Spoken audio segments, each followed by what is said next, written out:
नमस्कार दोस्तों, नई कृषि दर्शन में आपका स्वागत है। और आज मैं पहुंच चुका हूं उत्तर प्रदेश के देवरिया ज़िले के सलेमपुर तहसील में। और ये काफ़ी जो है पुराना डेयरी फार्म है। यह फार्म जो है इनके पिताजी चलाते थे, लेकिन उनके बाद जो है दोनों भाइयों ने जो है इस डेयरी फार्म को संभाला और कैसे इस डेयरी फार्म को संभाल रहे हैं। और काफ़ी जो है युवा हैं, मात्र जो है इन दोनों भाइयों का उम्र जो है 16 और 17 साल का है। और इनका अनुभव इतना है डेयरी फार्म में कि आप सुन करके जो है चकित रह जाएंगे, आश्चर्य करेंगे कैसे इन गायों की देखरेख करते हैं। सारा कुछ हम आपको इस वीडियो में बताएंगे। और ख़ास बात है कि इस फार्म पर ब्रीडिंग पर भी कार्य किया जाता है। तो जो ब्रीडिंग पर कार्य किया जाता है, यहाँ पर बछिया तैयार किया जाता है, उसका हम अलग एक वीडियो बनाएंगे कि कैसे ये बछिया को तैयार करते हैं, सीमन कौन सा यूज करते हैं, सीमन का कॉस्ट कितना पड़ता है, सारा कुछ हम आपको इस वीडियो में जानकारी देंगे। उसके पहले मैं कहूँगा कि यदि आप हमारे चैनल पर नया हैं तो कृपया इस चैनल को सब्सक्राइब कर लीजिए, ताकि हर आने वाला वीडियो का नोटिफिकेशन आपको मिलता रहे। तो इस फार्म के ऑनर से हम बातचीत करते हैं। नमस्कार सर, आपका हमारे चैनल पर स्वागत है। सबसे पहले आप अपना नाम बता दीजिए और यह फार्म कहाँ पर स्थित है वो बता दीजिए। सर, मेरा नाम सोहित कुमार तिवारी जी। विलेज तेतरी हरदो, तहसील सलेमपुर जी। और इस फार्म का नाम है रोहित सोहित डेयरी फार्म। तो आप कितने दिनों से सर इस फार्म को मैनेज कर रहे हैं? क्योंकि आपका उम्र जो है काफ़ी कम है और इस उम्र में डेयरी फार्म में आना जो है काफ़ी जो है चुनौतीपूर्ण होता है। सर, 2018 से हम इस डेयरी को संभाल रहे हैं जी। और उससे पहले भी हमारी डेयरी थी। आज से नहीं 300 साल से डेयरी चल रहा है, लेकिन पहले पिताजी करते थे। उसके बाद से हम लोगों ने पूर्णतः 2018 से इस डेयरी को संभाला हुआ है। तो क्या कारण हुआ सर कि आपको डेयरी फार्म में आना पड़ा? क्योंकि दोनों भाई को हम देख रहे हैं कि दोनों भाई जो है आप लोग डेयरी फार्म में आ गए। सर, शुरू से ही हमें डेयरी में इंटरेस्ट था, गायों से हमें प्यार था।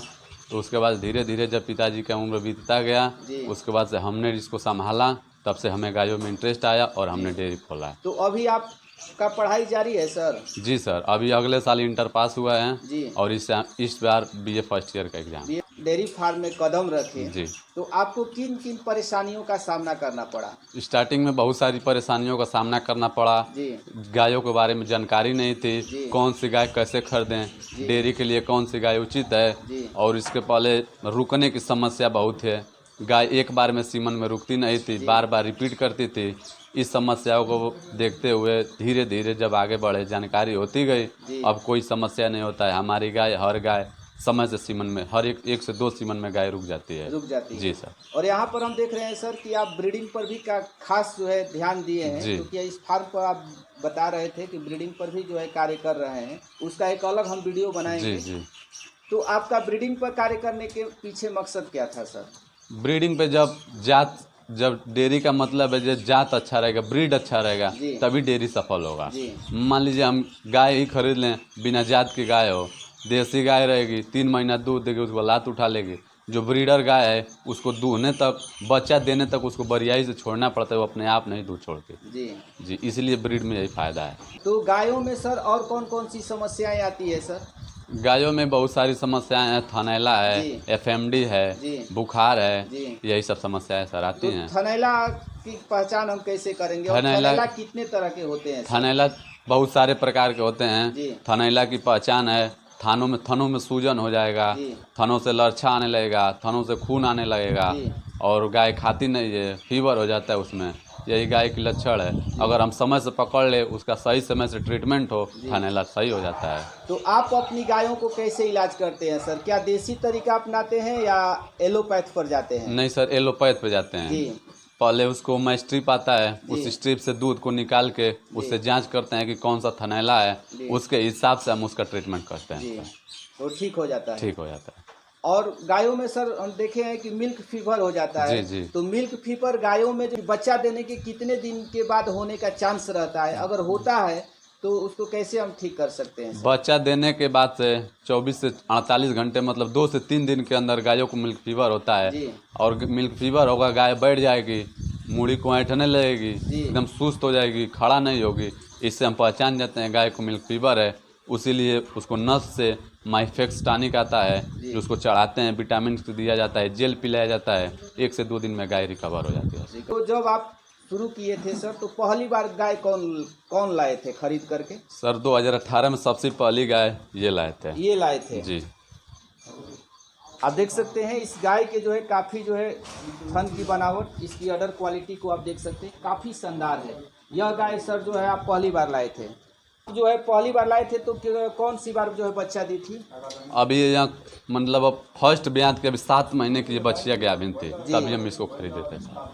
तो कितना दूध है सर इसके पीछे? ये बच्चा देती है तो 35 से 36 लीटर दूध करती है सर। 6 महीने की बच्चा दी हुई, 4 महीने की प्रेग्नेंट है, तभी भी इसके पास 24-25 लीटर दूध है सर। दूध है इसके पीछे। तो अभी कौन सी बार जो है प्रेग्नेंट है? दूसरे बार बच्चा की है, तीसरे बार प्रेग्नेंट है। तीसरी बार प्रेग्नेंट है। तो अगर ये बच्चा देगी सर तो हम आकर के आपके फार्म गाय का जो है मिल्क रिकॉर्ड जरूर करेंगे कि आप सच बोल रहे हैं कि झूठ बोल रहे हैं। सही ठीक है। आइए। तो दूसरी गाय कौन खरीदे थे सर? दूसरी गाय ये खरीदे थे उजली वाली। तो ये कौन सी नस्ल में है सर? ये फ्रीजियन है। फ्रीजियन है जी। तो ये गाय जो है आपने कहाँ से खरीदा था? मंडी से खरीदे थे? नहीं, ऐसे ही गांव से खरीदे थे। तो ये कौन सी बार जो है अभी प्रेग्नेंट है? हाँ, प्रेग्नेंट तो है। ये कौन सी बार? तीसरी बार प्रेग्नेंट है। तो इस गाय का जो है आप अडर क्वालिटी देख सकते हैं, काफ़ी जो है शानदार अडर क्वालिटी है।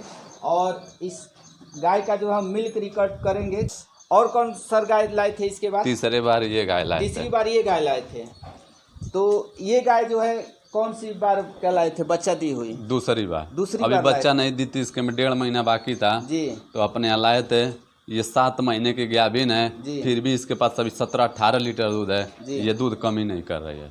ओ, अब ये 2 महीने में बच्चा देगी। अच्छा, 2 महीने में बच्चा देगी। अभी देखिए इसका था, अभी भी इसके पास 8-9 लीटर टाइमली दूध है जी। तो उस गाय का बच्चा कौन है सर?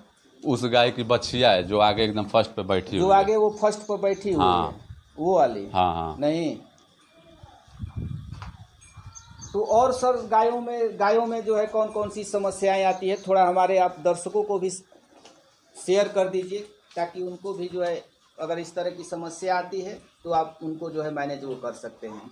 गायों में यही सब समस्याएं आती हैं। एक तो सबसे पहली समस्या एफएमडी का है जी। एफएमडी का आपको हर साल में टीका लगवाना चाहिए। अगर एक गाय को एफएमडी हो गया मतलब समझिए वो गाय खराब जी। इसलिए हर साल में का वैक्सीन लगवाते हैं सर, तो उससे कौन कौन सी बीमारियों से हम बच सकते हैं? एफएमडी का इंजेक्शन लगाते हैं तो red water, black water, FMD 4 प्रकार के बीमारियों से बचाव हो सकता है। वो खत्म तो नहीं होगा, ये नहीं होगा कि नहीं होगा, लेकिन उससे बचाव होगा जी। तो उसका वैक्सीन जो है सर कहाँ पर अवेलेबल? आसानी से मेडिकल? उसका वैक्सीन गोरखपुर लाल मेडिकोज वहाँ अवेलेबल है जी। माने हर मेडिकल पर जो दूसरे राज्य के लोग भी हैं तो मेडिकल पर आसानी से मिल जाएगा। हाँ, साल में एक बार आप देते हैं। तो इन सब गायों में सर रिपीट की बार समस्या आती है, क्योंकि गाय जो है जितना देर से कंसीव करेगी, जितना देर से प्रेग्नेंट होगी, उतना ही आपका डेयरी लॉस में जाएगा। तो अगर इस तरह की आपके पास समस्या आती है तो आप इसको कैसे टैकल करते हैं सर? पहले समस्या आती थी सर, अब नहीं आती है, क्योंकि समय से इनका डिवॉर्मिंग कराना चाहिए। समय समय से मिनरल मिक्सचर चलता रहता है हमेशा। अपना खान पान जब बढ़िया रहेगा सर, ऐसी कोई समस्या नहीं आएगी। कोई समस्या हमारे यहाँ गाय बच्चा देने के 1 महीने बाद गाय हिट में आ जाती है। हिट में आ जाती है। देखिए सर, ये नेट 21 दिन पे हिट आई थी, और ये अभी इसकी वो छोटी वाली बच्चिया है, 9 महीने की बच्चिया है, और 8 महीने की गाय प्रेग्नेंट है। 7 महीना पूरा हो गया, 8वां महीना चल रहा है। आपकी गाय हम देख रहे हैं सर, हर गाय जो है काफी हेल्दी है और स्वस्थ दिखाई दे रही है। इसके पीछे राज क्या है सर? आप अपनी गायों को क्या खिलाते हैं? सर दाने में मकई का दाना, गेहूं का दाना, ब्रान और चोकर पशु आहार, यही खिलाते हैं सर। तो आप कैसे खिलाते हैं? जो दाना देते हैं सर वो कैसे, कच्चा खिलाते हैं कि नहीं, पका के दाना पका के खिलाते हैं। तो पका करके खिलाने से और कच्चा खिलाने में क्या दिक्कत? पका के खिलाने से अच्छे से डाइजेस्ट हो जाता है, और कच्चा खिलाने में गाय के गोबर में दाना आने लगता है, दाना आ जाता है। अब कच्चा भी खिलाएं तो उसको भिगो दे पानी में। खिलाने से आधा या 1 घंटे पहले पानी में उसको भिगो दें, उसके बाद से हम कच्चा उसको खिलाएं। तो सुबह में आप कितना बजे सर लग जाते हैं? सुबह में 4 बजे। 4 बजे। तो जगने के बाद आप क्या करते हैं? जगने के बाद पहले साफ सफाई होता है, उसके बाद से लेना पड़ता है, उसके बाद से दुआई होता है। इसके बाद जो है आप मिल्क निकालना शुरू करते हैं। तो अभी आपके पास दूध देने वाली कितनी गाय है? 6 गाय प्रेग्नेंट है? 6 गाय दूध देने वाली हैं, और 8 इस टाइम प्रेग्नेंट है, जो अगले महीने बच्चा दे देगी। तो उस समय तो मिल्क प्रोडक्शन आपका बढ़ जाएगा। 2 क्विंटल हो जाएगा। तो अभी आपका दूध कितना निकल रहा है सर? अभी 1 क्विंटल 2-5 यही निकल जाएगा। 1 क्विंटल माने 1 क्विंटल। तो सबसे बड़ी समस्या होती है सर मार्केटिंग की। तो जब इस लाइन में आप आए सर, तो मार्केट को कैसे इससे मार्केटिंग पहले से ये काम होता था, पहले से मार्केट बना हुआ था, जी। इसलिए हमें कोई समस्या नहीं हुई मार्केट बनाना। आसानी हाँ, से? आसानी से दूध चला जाता। तो किस रेट से सर सेल हो जाता है? 40 रुपये। 40 हाँ, रुपया। और इन गायों को खिलाने में सर खर्च कितना हो जाता है? क्योंकि आपके पास गाय और बच्चियां मिलाकर कितनी हो जाएगी? 22 ठो। 22 हाँ, हो हाँ, जाएगी। हाँ, हाँ। तो 22 को खिलाने में कितना कष्ट पड़ता होगा सर? 2000 रुपये रोज। 2000 में हो हाँ, जाता हाँ, है। हाँ। कुछ मेडिकल वोडिकल भी सब लेकर 2000। सब लेकर हाँ, के? 2000। तो दूध कितना का सेल होता है? 4000 का, यानी हाँ। कि 2000 आपका प्रॉफिट हाँ, है। हाँ, हाँ। और अगले महीने अगले महीने से अधिक हो जाएगा, अधिक हो दुग्ध जाएगा। उत्पादन अधिक हो जाएगा। तो बहुत जगह सर जो है, या शहरों में या बहुत जगह सर जो है, इन लोगों का जो गोबर होता है सर, वेस्ट जो है नली में बहा दिया जाता है। तो आप अपना गोबर क्या वर्मिंग कंपोस्ट बनाते हैं या इसी तरह नाली में बहा देते हैं? नहीं सर, हम ना नाली में बहाते हैं ना वार्मिंग कंपोस्ट बनाते हैं, हमारा गांव में ही बिक जाता है। पहले हाँ, गोबर जो जाता है पहले से ही लोग पैसा देने लगते हैं कि गोबर हमको चाहिए, तो ऐसे गोबर वो लोग क्या करते हैं सर? वो ले जाके खेत में गिराते हैं। गिराते हैं। हाँ। तो किस रेट से सर सेल हो जाता है? 1000 रुपये टाली। 1000 रुपया हाँ, टाली जो हाँ, है बिक जाता है। हाँ। तो साल में कितना टाली बेच देते हैं? साल में वही 80-90 टाली होता है। 80-90 टाली बेच देते हैं? हाँ, हाँ, मात्र इतनी गायों में? हाँ, तो हम देख रहे हैं सर, शेड का हाइट आपका काफी कम है। हाँ। तो गायों को कोई परेशानी नहीं होता नहीं है? नहीं, कोई परेशानी नहीं। कोई परेशानी नहीं ना। होता है। तो हाइट कितना होगा? 10 फीट। 10 फीट। आगे से 12 है और पीछे से 10। यहाँ से 10 है। हाँ, आगे से और 12। इस साइड से 12 है। हाँ। तो इस शेड का जो है पूरा लंबाई और चौड़ाई कितना होगा सर? शेड का पूरा लंबाई 60 फीट और चौड़ाई 24 फीट। 24 हाँ। फीट। तो इसको बनाने में सर कॉस्ट कितना पड़ा होगा? नाद उद लेकर के सारा कुछ नीचे 5 लाख। 5 लाख। 5 लाख हाँ। 5 लाख हाँ। में पूरा हो गया? हाँ, मतलब थोड़ा उसी में कम। तो क्या आप एक ही बार बनाए कि धीरे धीरे कर? नहीं, इसको 2 बार में हम बनाए। 2 भाग में पहले एक सेट बना था, जी। उसके बाद से ये दूसरा बनाया गया। तो हम नाद देख रहे हैं सर। तो ये नाद जो है, नाद का हाइट कितना होगा सर? नीचे से और यहाँ से नीचे से 1.5 फीट। 1.5 फीट है। हाँ। और गहराई सर? 1 फीट। 1 फीट गहराई हाँ। है। और इसकी चौड़ाई? ये 2.5 बाई 1.5 की है। 2.5 बाई 1.5 हाँ, की है। हाँ, तो एक नाद में जो है, एक खाने के लिए और एक पानी पीने हाँ, के लिए हाँ, है। हाँ। तो इन गायों को जो है सर कैसे आप खिलाते हैं? सूखा खिलाते हैं या पानी में खिलाते हैं? मतलब ना ज़्यादा सूखा रहता है ना ज़्यादा पानी रहता है। जी। हाँ, उसमें कर्मों को सबसे खिलाते हैं। पहले क्या करते हैं आप? सबसे पहले पानी डालते हैं सर। इसके बाद? उसके बाद से भूसा डालेंगे। हाँ। और उसके बाद से भूसा मिला के ऊपर से दाना डालते हैं। दाना डालते और हैं। दाना डाल के मिला देते हैं। तो मिनरल आप कब देते हैं? मिनरल उसी टाइम जब दाना डालते हैं उसी में मिनरल डालते हैं। मिनरल डाल हाँ। देते हैं। कि गाय अगर बच्चा देती है तो बच्चा देने के पहले और क्या उनको खिलाया जाए, किस तरह से रख रखाव किया जाए कि अगर गाय बच्चा दे तो अच्छा से जेर भी निकाल दे और मिल्क प्रोडक्शन भी अच्छा हो? जैसे पहले से हम जैसे खिला रहे जी। हैं, बच्चा देने 1 महीना पहले से उस पर और अच्छा ध्यान जी। दें, उसको और अच्छा खान पान कर दें। जी। और वो गाय जब स्वस्थ रहेगी तो जेर भी समय से गिरा देगी और अच्छा मिल्क प्रोडक्शन भी करेगी। कभी कभी जेर फंस जाता है सर, जी, तो जी। उसके लिए क्या उपाय है? जैसे जब गाय बच्चा देती है तभी से हम रखे रहते हैं टॉनिक, कौन सा? एक्जापार। जी। वो पहले से ही हम दाल में मिला के और गाय को पिला देते हैं। एक ही बार में हाँ। पिला देते हैं? 200 ml 2 बार में दे देते जी। हैं और गाय जेर गिरा देती है। आसानी से आसानी से देती गिरा है। देती है। तो बच्चा देने के बाद सर कितने दिन के बाद जो है डिवॉर्मिंग कराना चाहिए गायों को? बच्चा देने के 15 से 20 दिन के बाद डिवॉर्मिंग करा देना चाहिए। डिवॉर्मिंग करा देना चाहिए। इससे क्या लाभ होता है? इससे यही लाभ होगा, गाय समय से सीमन ले लेगी। मान लीजिए गर्म होती है तो उसमें दिक्कत होता है, जी। पहले वो डिवॉर्मिंग नहीं कराया जाता है, इसलिए पहले से ही करा देना चाहिए डिवॉर्मिंग। 15 से 20 दिन कराने के बाद इसके बाद पुनः 3 महीने के बाद हाँ, हाँ, कराते हैं। हाँ, 3 महीने। और बच्चों को कितने दिन पर कराते हैं सर? बच्चे भी जब छोटे रहते हैं 15-20 दिन पे उनको भी 30 ml जी दे देते हैं। दे देते हैं। हाँ। इसके बाद उनका 3 महीना वो भी। 3 हाँ, महीना उनका हाँ, रेशियो रहता हाँ, है। हाँ। तो क्या आपके फार्म पर सर सालों भर हरा चारा अवेलेबल हो जाता है? सालों भर नहीं, तभी 8-9 महीने हरा चारा अवेलेबल रहता है। अवेलेबल रहता हाँ, है। हाँ। और जो 4 महीना सर आपके फार्म पर गायों को हरा चारा नहीं मिलता है, हाँ। उस समय दूध पर क्या प्रभाव पड़ता है? दूध पे कोई प्रभाव नहीं पड़ता है, थोड़ा बहुत मिनरल उस टाइम कैल्शियम चालू कर देते हैं, जी। तो दूध पे कोई ज़्यादा प्रभाव नहीं पड़ता है। तो आप गाय सर कहाँ से खरीदते हैं? क्योंकि आप 2018 से कार्य कर रहे हैं, तो अभी तो आपकी बछिया तैयार हो रही है हाँ, लगभग। हाँ। तो गाय आप कहाँ से खरीदते हैं? मंडी से खरीदते हैं या किसानों के यहाँ नहीं, से? किसानों के यहाँ से। किसानों के यहाँ हाँ, से खरीदते हाँ। हैं। तो गाय खरीदने में सर बहुत सारे लोग ठगे जाते हैं हाँ, सर, हाँ, हाँ। क्योंकि गायों की हर किसी को पहचान हाँ, नहीं हाँ, होता सही है। बात है। तो आप गाय खरीदते समय किन किन चीजों पर सर ध्यान देना चाहिए? पहले आप किसी भी- गाय के बाद गाय को ही दिखा करके आप बता दीजिए। पहली बार तो हमें भी अनुभव नहीं था। जी एक गाय खरीदे थे, उसमें घाटा हो गया। जी उसके बाद से धीरे धीरे एक्सपीरियंस बढ़ता गया जी और खुद हम लोग अब पहचान जाते हैं जी। कि ये गाय कितना दूध देगी।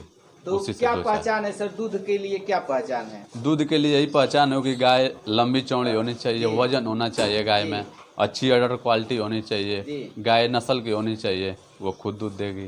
दूध देगी। हाँ, तो कौन सी ब्यान की सर जो है गाय डेयरी फार्म पर रखना चाहिए स्टार्टिंग में? स्टार्टिंग में तो जैसे गाय तो डेयरी में हमेशा नया रखना चाहिए, जी। फर्स्ट या सेकंड ब्यात के। लेकिन फर्स्ट में तो थोड़ा नया में दिक्कत भी होगा, तो सेकंड ब्यात की गाय रखनी चाहिए। सेकंड ब्यात हाँ, की। और कितने ब्यात के बाद जो है उसको निकाल देना चाहिए? 4 से 5 ब्यात के बाद निकाल देना निकाल चाहिए, देना 5 के बाद उसको निकाल देना चाहिए। यदि कोई सर युवा जो है डेयरी फार्म करना चाहता है तो उन युवाओं के लिए क्या संदेश देना चाहते हैं? अगर कोई भी नया युवा डेयरी फार्म करना चाहता है तो वो धीरे धीरे इसको आगे बढ़ाए। जी। एक ही बार में वो ना गाय खरीदें, धीरे धीरे एक गाय खरीदे, 2 गाय खरीदे, उसके बाद से धीरे धीरे इसको आगे बढ़ाएं। तो कितनी गायों से सर शुरुआत करे कोई? पहले तो 2-3 गायों से शुरुआत जी। करें, उसके बाद से धीरे धीरे जब उसमें उसको लग जाए, इंटरेस्ट है, जानकारी हो जी। जाए, तब गायों को बढ़ाना चाहिए। तो नहीं लगता है सर कि आप इस डेयरी फार्म को करके फंस चुके हैं? नहीं सर, हमें ऐसा कुछ हाँ? नहीं लगता। नहीं नहीं कभी ग्लानि नहीं महसूस होता नहीं है? नहीं, हमें नहीं हुआ है। खुश हैं इस डेयरी हाँ, फार्म बहुत से? खुश हैं। चलिए, इतनी जानकारी दी है सर, आपका बहुत बहुत धन्यवाद।